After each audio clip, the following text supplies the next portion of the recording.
Daring Abroad is brought to you by our friends at Remitly. Download the Remitly app to send money back home.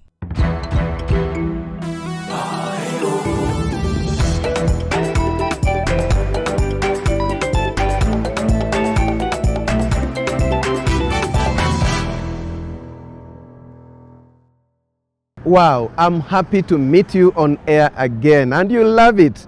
Today we are in London, Nairobi and Marsabit, and this is what we've prepared for you. Bernice Bore, award-winning Kenyan nurse working in the UK. I am the founder and the president for Kenyan Nurses and Midwives Association in UK. All keen to contribute to the success of the Kenya-UK Nurses deal. So many of us have gone back to give back to their country. For example, now I'm supporting some nurses through the English tests. With the English test, one of the hurdles in the process. Also on the show, Marsabit's hidden gems.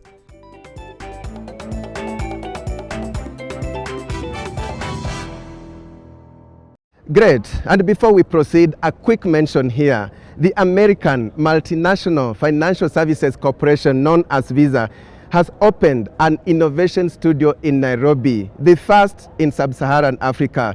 We'll tell you later on this show what the studio is all about and what it means for you. But first, let's get going with Bernice Bore's story.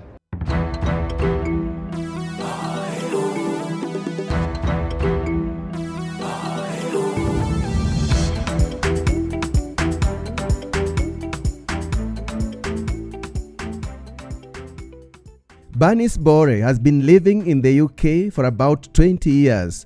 Talk of experience, and she has both the Kenyan and British experience when it comes to nursing. I am originally from Meru, Kenya, from Chogoria, and I currently work in the United Kingdom with one of the NHS Foundation Trusts. So currently I'm a lead nurse. I look after the renal department in the organization and all the outpatient areas. And I look after 5 spoke areas of the organization. So I do a lot of traveling. The world is still reeling from the impact of the COVID-19 pandemic, a pandemic that changed how health workers work.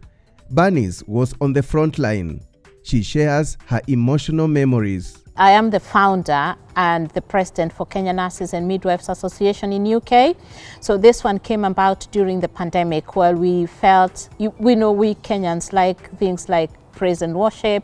We like things like getting together for a Nyama Choma Day, but then during the lockdown we lost this.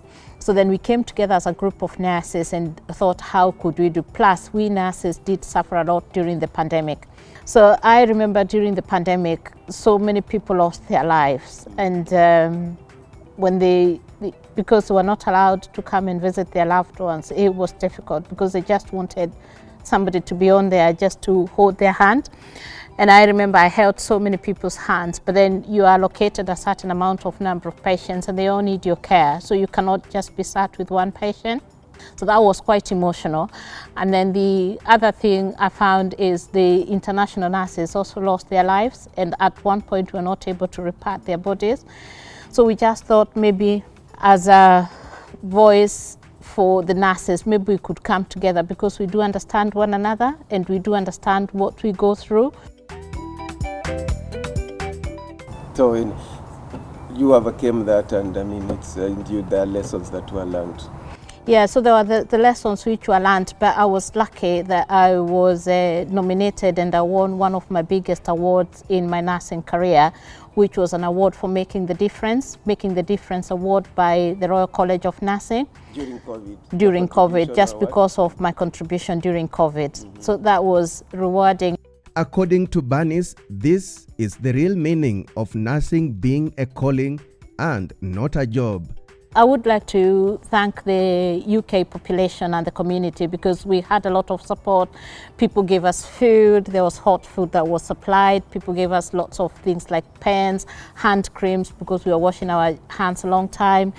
There's people that do knitting and things like those, so they made us lots of pillowcases so that we would take off our clothes that we've been working with in a hot ward. A hot ward means a COVID ward, is we treat them as hot or cold. So then you come out of that COVID positive ward, you just take out your uniform, you put them in a pillowcase, and then you go and throw them in the washing machine. But it was really rewarding looking after patients and some of them going home. I remember on so many occasions we used to clap patients out of the hospital when they successfully came out of COVID alive. Let's now trace Bernice Bore's roots, and the award-winning Kenyan nurse's journey begins in Meru. I went to Chogore Girls Boarding Primary School, then to Mikinduri Girls, and then I done my nursing at Clive Ivan College of Nursing, which is the nursing college in Chogore Hospital. And after I graduated with my nursing course, I came to Nairobi originally to register with the Nursing Council. But while I was doing the process of registering with the Nursing Council of Kenya, I then found out that there was job vacancies in Aga Khan Hospital. Which year was that? That was in 1998, 99. I worked there for 18 months, and then I was told there was job vacancies in Kenyatta National Hospital. So then I took on the opportunity to join Kenyatta National Hospital renal unit. So I done my dialysis for about a couple of years, and then I moved on to HDU and ICU. But in the process of all these jobs that I was doing, I was talking to my colleagues, and I could hear people are coming. At that time, there was a high influx of nurses coming to the UK. I spoke to my colleagues and I had heard stories, so I decided I could be one of them. Bernice got to learn about opportunities in the UK through her colleagues who had relocated here. For her, it was all about having keen interest in the UK and networking. The process then, you needed to register with the Nursing Council as a pre-reg nurse. It is still the process now. And then once you've got your decision letter as a pre-reg nurse, then you could apply to the UK hospitals for your adaptation course, which is what it was called then. So then I applied to 7 different hospitals. One of them responded while I was still in Kenya. Then another one responded when I had already got my flight. And by the time I got to the UK, the 7 of them had responded because the UK was desperate for nurses then. Did you go through this thing everyone is talking about, English language test, which many nurses are failing? My dear, there wasn't anything like English language test then. You are lucky. It was not there. The UK was desperate then, and there wasn't anything like the English language test. I know a few of my colleagues who came around the same time. Agencies had already started recruiting in Kenya, and people are paying hundreds and hundreds of money, including up to 300,000 to come to the UK. Wow. But for me, it was no pay, really. So you did it directly yourself? I did it directly. No agency? No agency, no hiccups, just there. Straight. Wow, lucky Bernice, as it is no longer easy. Bernice had luck following her all the way, as she also got her visa easily. The timing, she says, was perfect. The only hurdle was the long queues for visas at the British High Commission those days.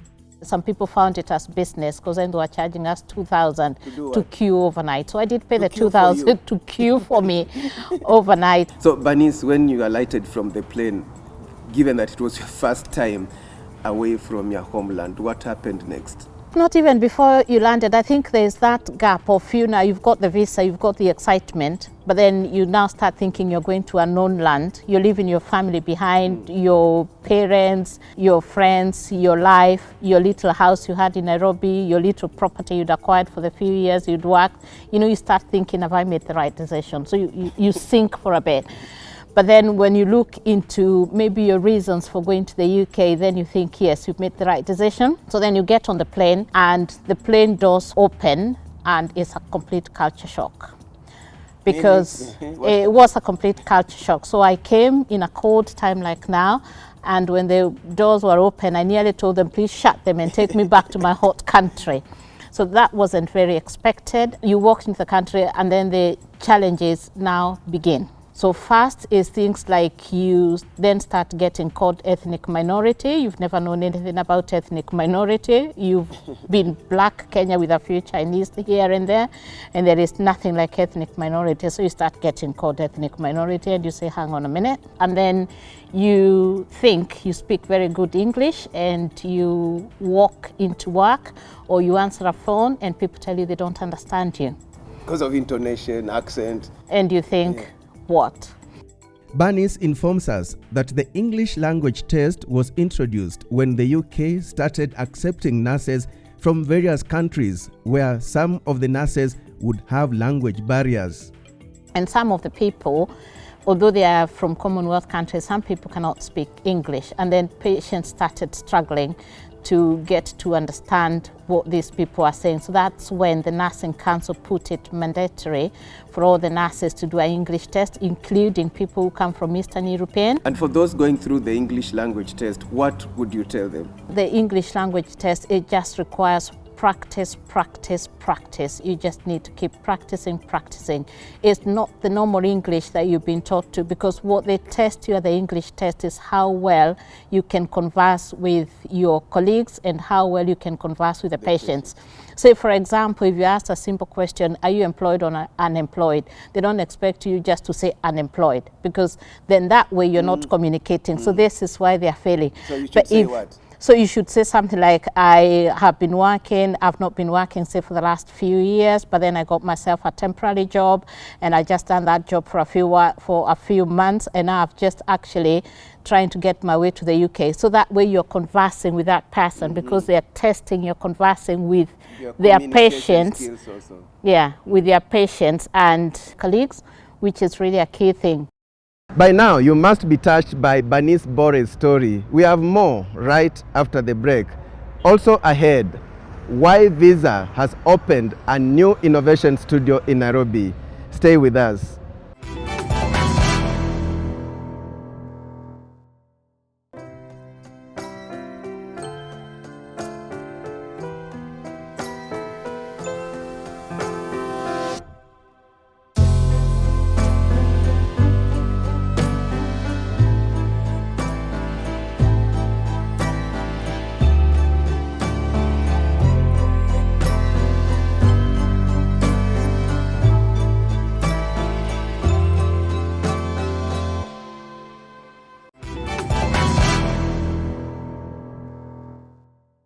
Welcome back.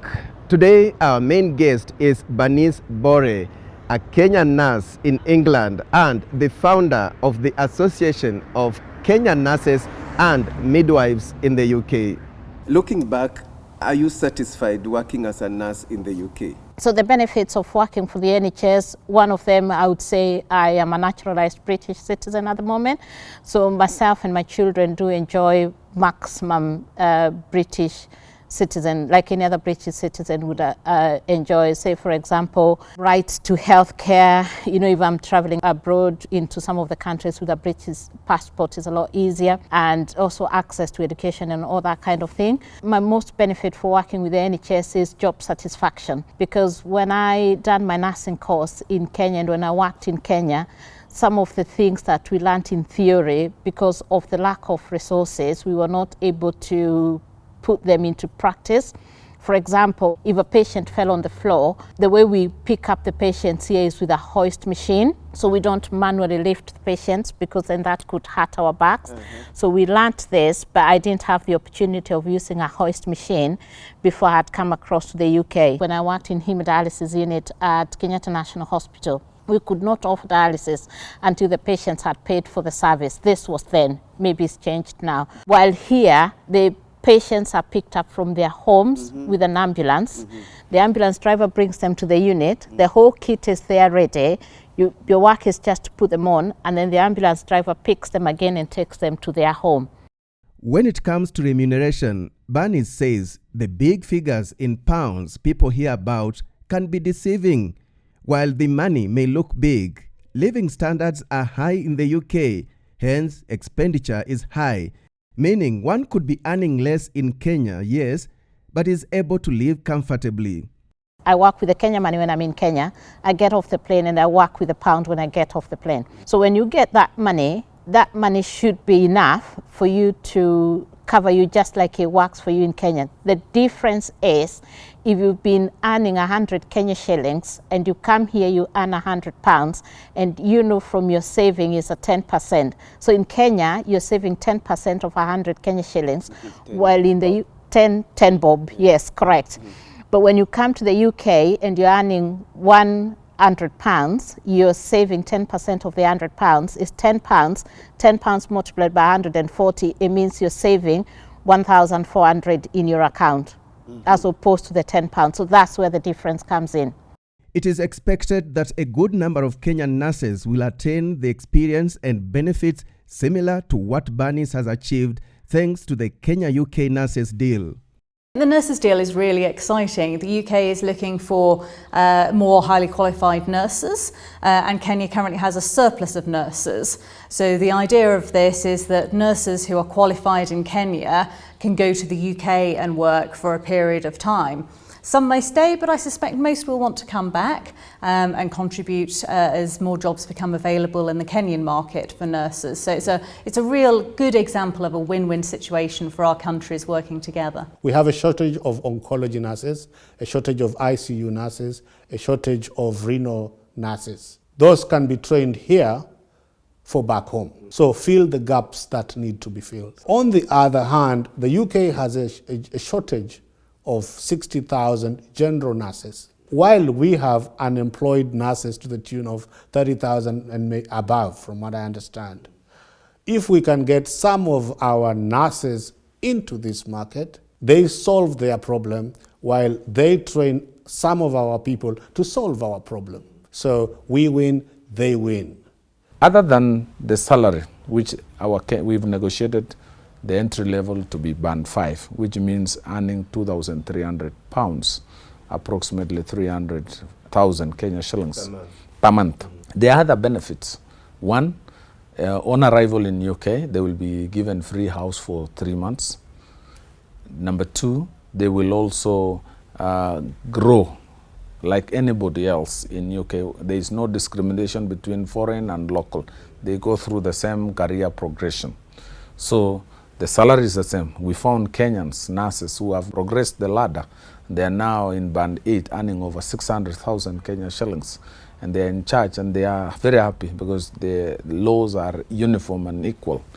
The other benefit is their children are going to go through a British education system for free. And their spouses can work, have the permits to work.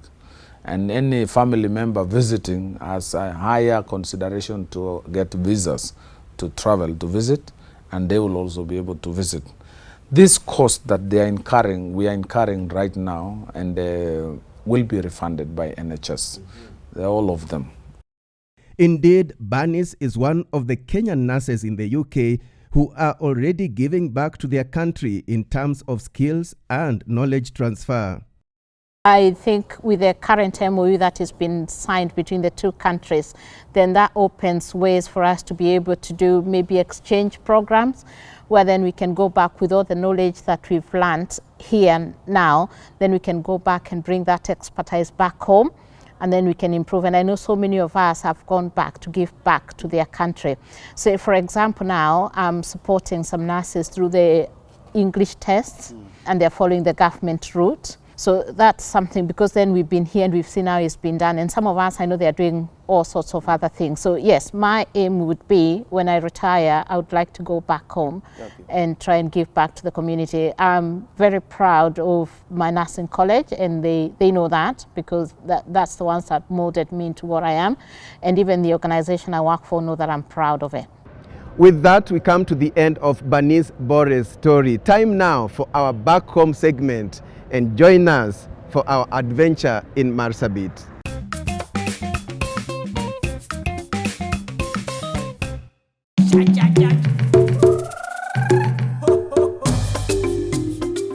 Marsabit is found in northern part of Kenya, which is about 550 kilometers from Nairobi city.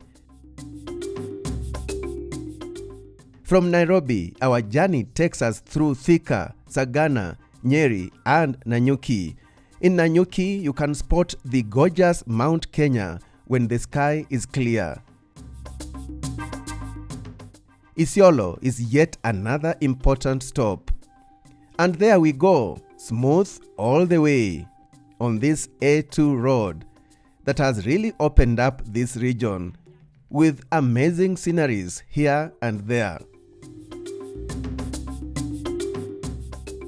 When you start seeing these hills, you know you are just minutes away from Marsabit town. And here we knock in Marsabit town, the headquarters of Marsabit County, the second largest county in Kenya after Turkana.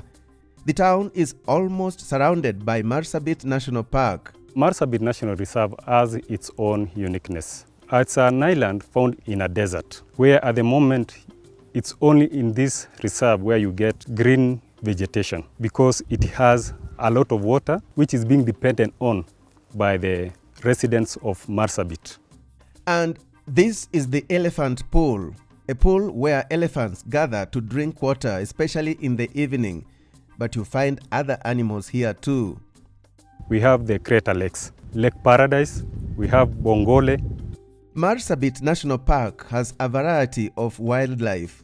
We have like 200 elephants, we have buffaloes, we have giraffes, we have bushbucks, several primates, and about 172 species of birds. We have tourist facilities, that's campsites.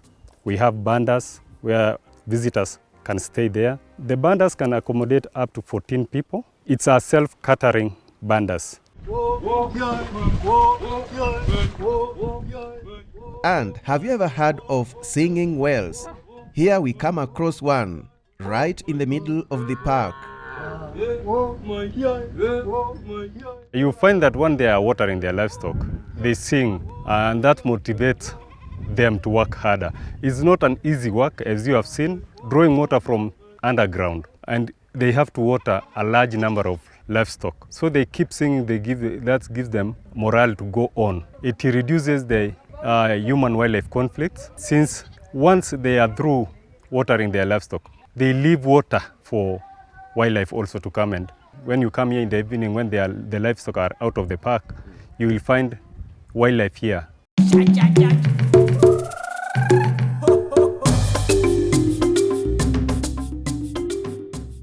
During our Marsabit visit, we also drove towards Chalbi Desert. We are on a rough road, yes, but hope is in the air as the tarmacking of this road that stretches between Marsabit and North Hor is ongoing. So soon it will be all smooth, except when you branch off to the desert. We take a tea break at my corner center. Aha! We finally find ourselves in the desert. The desert is located east of Lake Turkana. Chalbi Desert has different attractions depending on the time of the year. So there's a time when it rains, either in Chalbi or outside the Chalbi Desert. It collects a lot of water from neighboring areas, so it becomes like a sea. And when this water dries, the surface becomes white with salt. Remember, Marsabit County is bordered by Ethiopia to the north, Turkana to the west, Samburu and Isiolo to the south, and Wajir County to the east. John Wambua is an assistant director at the Kenya Wildlife Service in charge of Northern Conservation Area that covers Marsabit, Wajir and Mandera. He expounds on what is found in this area apart from the attractions we've already seen. In terms of attraction for tourists, for example, in northern Kenya, this is where we have the Sibiloi National Park, and this is the cradle of mankind. And in Sibiloi, we have sites that are very unique. You cannot find them in other areas. We have the Somali ostriches, which are only found in this side. We have the gravy zebra, which are endangered species, and we have a number of them in northern Kenya. Of course, we have the elephants. I also want to mention about the uniqueness of South Island National Park. This is one of the the park that is inside Lake Turkana. And in South Island National Park is the breeding site for the Nile crocodile and also the Nile perch. In North Hall, wow, sand dunes, rare in Kenya and one of Marsabit's hidden gems.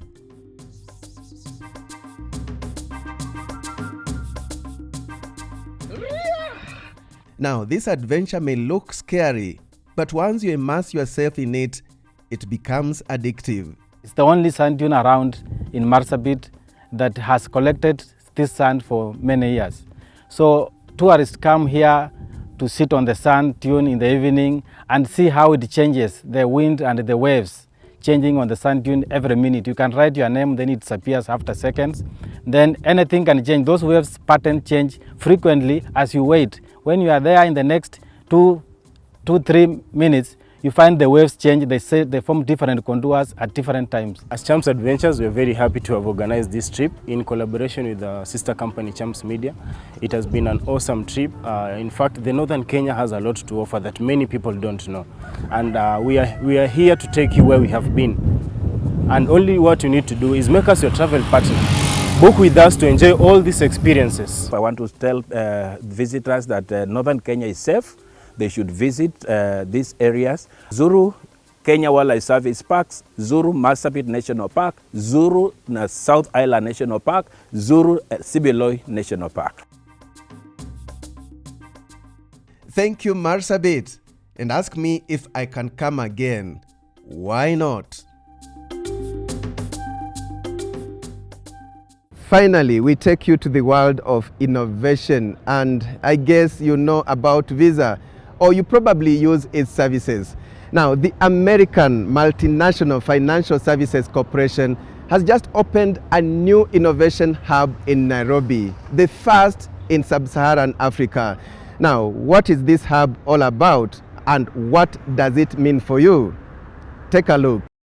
What it allows us to do is bring our bank partners, our mobile network operator partners, fintech partners, and regulators in to co-create and design commerce and money movement solutions for sellers and for buyers and consumers across the region. What this means is that we have a center that can actually deploy people into market to understand how they're using money transfer solutions, to understand how they're doing payments, and to identify ways to make that simpler, ways to make it more effective, and ways to make it more safe and secure for them. And then we bring that information back and we design new solutions that we can actually deploy to market. And so for ordinary people, what they can expect to see is that their banks are now going to be creating a lot more responsive and relevant solutions for them in the market. Telcos are now going to be able to refine and update the features and functionalities in their products that meet the needs of these consumers and sellers, and that fintechs will be able to do a better job of including more people and expanding access to sellers to be able to get digitized as well. Great. I believe whether you are in Kenya or the diaspora, you will reap the benefits that will come because of that studio. On that note, we come to the end of the show today. Always a pleasure having your company, and see you again next time.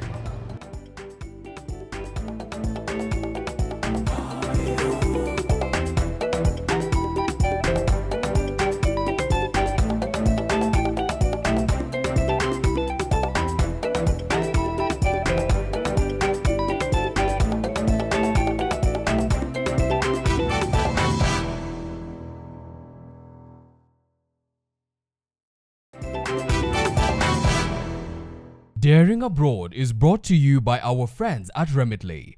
Download the Remitly app to send money back home.